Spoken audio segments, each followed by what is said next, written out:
Hey everyone, Jake here from CVP.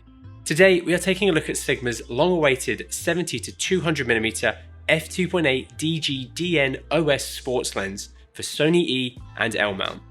Sigma's previous 70-200mm f2.8 Sport was incredibly popular, and this new mirrorless mount option has been a long time coming.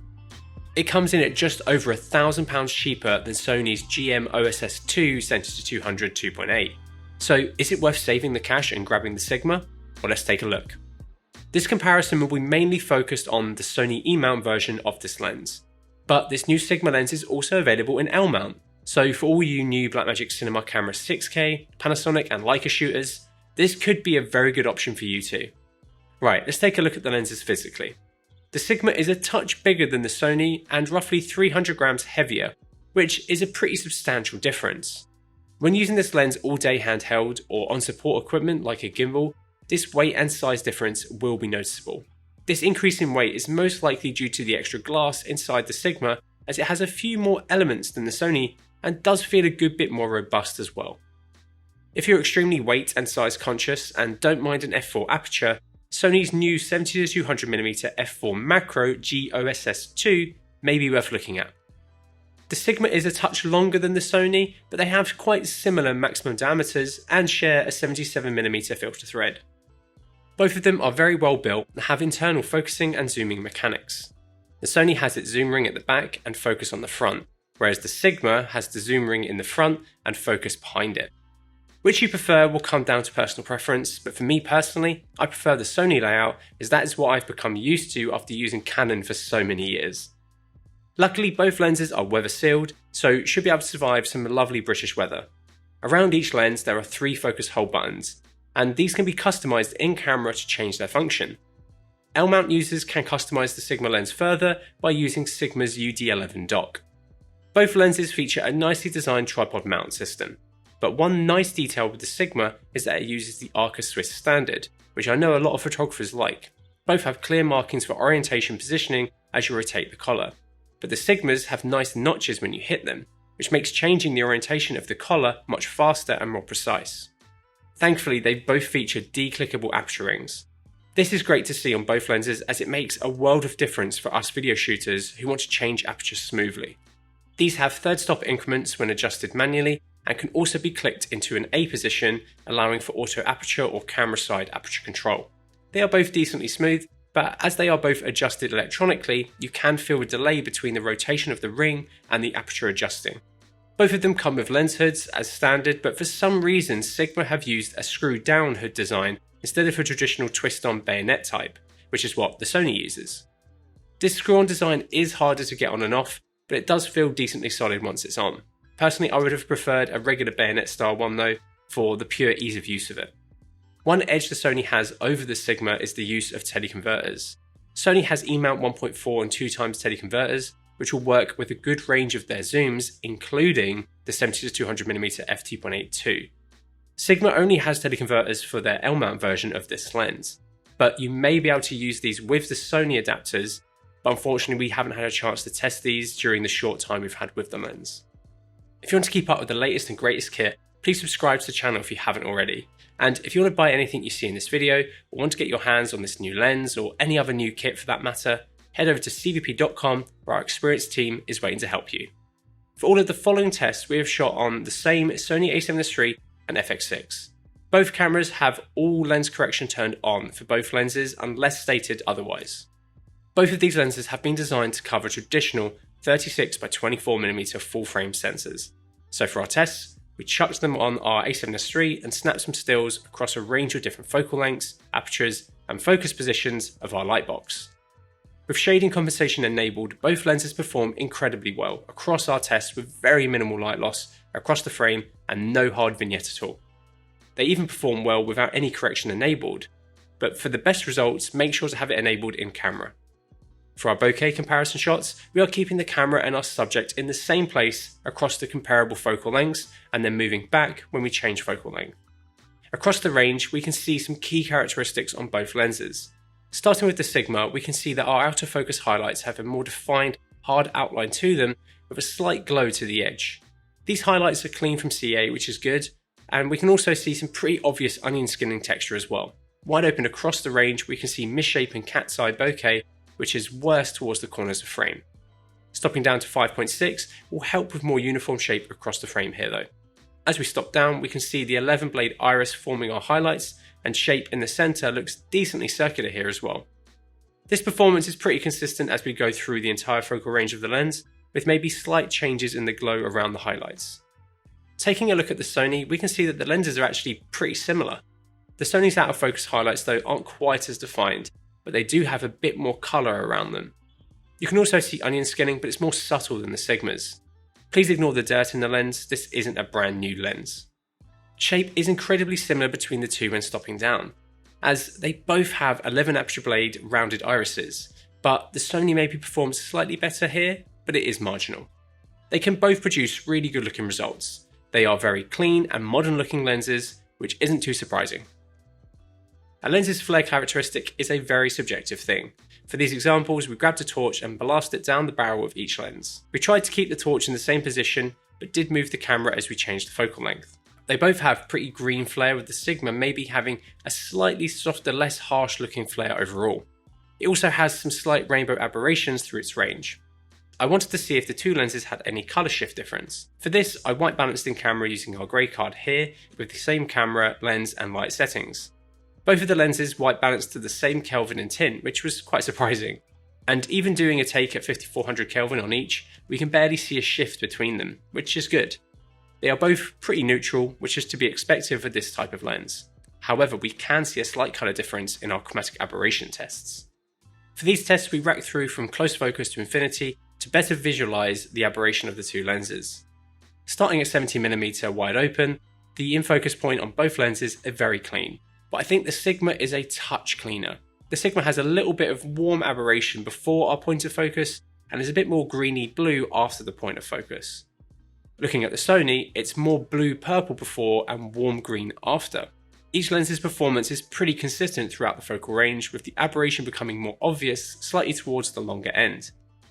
Overall though, both lenses are incredibly clean with no real hard heavy CA from our testing. I would say the Sigma does edge it out slightly though, with a slightly more neutral colour shift from its more controlled aberrations. For our chart comparison shots, I zoomed into the centre of the frame as well as to the top left corner by 300% of our captured A7S III stills. I wish I had a higher resolution camera for these tests, as I think they could do better with a camera like the A7R5. Anyway, let's take a look at the results.